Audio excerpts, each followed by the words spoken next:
అందరూ ఎంతగానో ఎదురు చూసిన అన్స్టాపబుల్ 4 నుంచి రామ్ చరణ్ ఎపిసోడ్ నిన్న సాయంత్రం నుంచి స్ట్రీమింగ్ అవుతోంది. ట్రైలర్తోనే అంచనాలు పెంచేసిన ఆహా టీమ్ ఫుల్ ఎపిసోడ్తో మంచి వ్యూస్ను అందుకుంటోంది. చరణ్ పాల్గొన్న ఎపిసోడ్ను 2 భాగాలుగా రిలీజ్ చేయబోతున్నారు. మొదటి ఎపిసోడ్ 1:10 నిమిషాల నిడివితో ఆద్యంతం ఆకట్టుకునేలా ఉంది. ఈ ఎపిసోడ్లో ముందుగా నట వారసత్వం గురించి టాపిక్ రాగా దానివల్ల చరణ్ ఎన్నో ఇబ్బందులు పడ్డట్టు చెప్పుకొచ్చారు. ఎపిసోడ్ మొత్తం బాలయ్య బ్రో అని పిలవమని పదే చెప్పినా సరే చరణ్ మాత్రం కాస్త తగ్గి బ్రో సార్ అని పిలవడం, ఇద్దరూ పరస్పరం కవ్వించుకోవడం చూసి అందరూ ఎంజాయ్ చేస్తున్నారు. చిరు, నాగబాబు, పవన్ కళ్యాణ్తో తన అనుబంధాన్ని గురించి పలు ఇంట్రెస్టింగ్ విషయాలను చరణ్ ఈ ఎపిసోడ్లో రివీల్ చేశారు.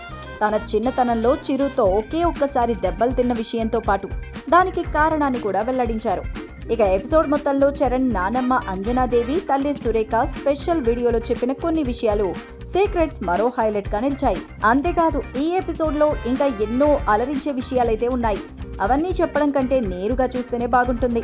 చరణ్ ప్రభాస్ కు ఫోన్ చేయడం, శర్వా, యువి విక్రమ్ వచ్చి ఏం మాట్లాడతారు అనే కంటెంట్ కూడా నెక్స్ట్ పార్ట్ లోనే రిలీజ్ కాబోతోంది.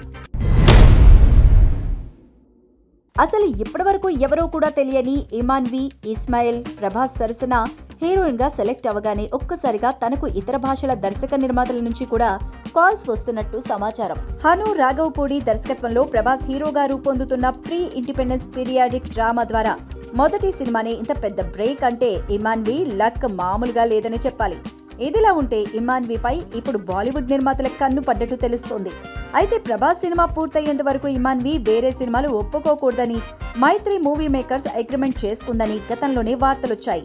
కానీ ఇప్పుడు టీ సిరీస్ ఇమాన్వి కోసం ట్రై చేస్తున్నట్టు తెలుస్తోంది. అనురాగ్ బసు దర్శకత్వంలో రూపొందనున్న రొమాంటిక్ మూవీ కోసం భూషణ్ కుమార్ ఇమాన్విని ట్రై చేస్తున్నట్టు తెలుస్తోంది. ప్రభాస్, హను రాఘవపూడి సినిమాకు భూషణ్ కుమార్ కూడా ఒక నిర్మాత. ఈ నేపథ్యంలోనే ఎలాగైనా ఇమాన్వి రెండో సినిమాను తమకు లాక్ చేయించేలా ఆయన విశ్వ ప్రయత్నాలు చేస్తున్నట్టు సమాచారం. అసలు స్క్రీన్ పై ఎలా కనిపిస్తుందో, ఎలా నటిస్తుందో తెలియని ఇమాన్వికి ఇంత డిమాండ్ రావడం చూస్తుంటే అమ్మడు నక్క తోక తొక్కినట్టే అనిపిస్తోంది.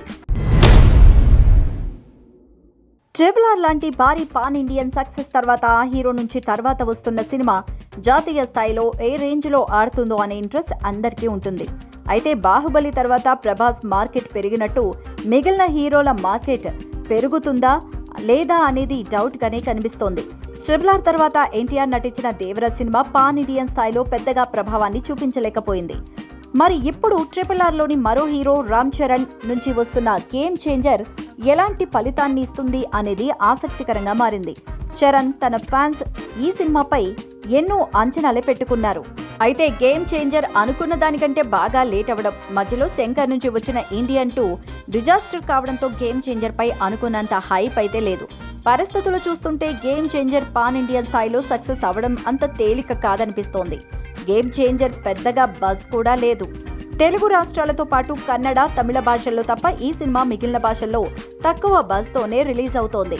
యునానిమస్ పాజిటివ్ టాక్ వచ్చి ఆడియన్స్ కనెక్ట్ అయితే తప్ప గేమ్ చేంజర్ వండర్స్ చేయడం కష్టమే.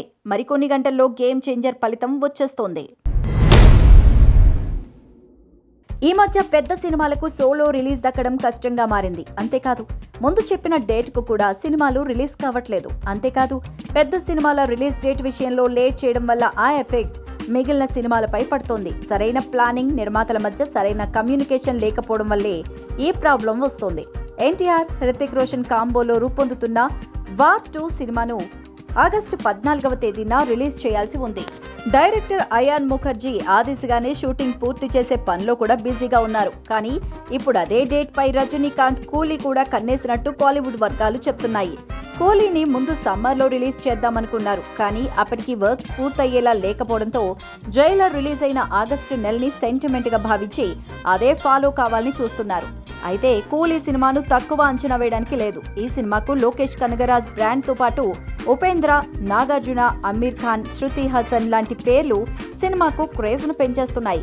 కేవలం ఫస్ట్ లుక్ పోస్టర్ తోనే ఈ సినిమాపై మంచి బజ్ పెరిగింది. కాబట్టి కూలీని లైట్ గా తీసుకోలేం. ఒకవేళ ఇదే నిజమైతే మాత్రం వార్ 2కి సౌత్ లో పెద్ద ఎఫెక్టే ఉంటుంది. కూలీ రిలీజ్ డేట్ గురించి ఇంకా అఫీషియల్ గా అనౌన్స్మెంట్ రాలేదు.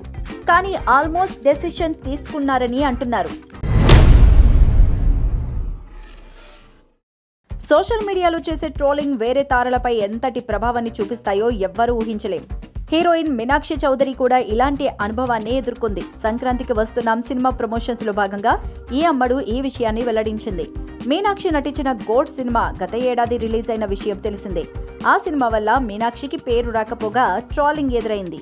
గోట్లో విజయ్ కొడుకు పాత్రకు జోడీగా నటించిన మీనాక్షి పాత్రకు పెద్దగా ప్రాధాన్యత లేకపోవడమే కాకుండా విజయ్ చేతిలోనే ఆ పాత్ర చనిపోతుంది. ఈ సినిమా చూశాక కొందరు నెటిజన్స్ తన్ను కారణం లేకుండా టార్గెట్ చేసి మరీ బాధ పెట్టారని, దానివల్ల డిప్రెషన్ కూడా లోనైనట్టు మీనాక్షి చెప్పారు. ఆ ట్రోల్స్ తో కుమిలిపోతున్న టైంలోనే లక్కీ భాస్కర్ సినిమా వచ్చి బ్లాక్ బస్టర్ అయింది. ఆ సినిమాలో దుల్కర్ భార్యగా మీనాక్షి అందరి మనసుల్ని గెలుచుకుంది.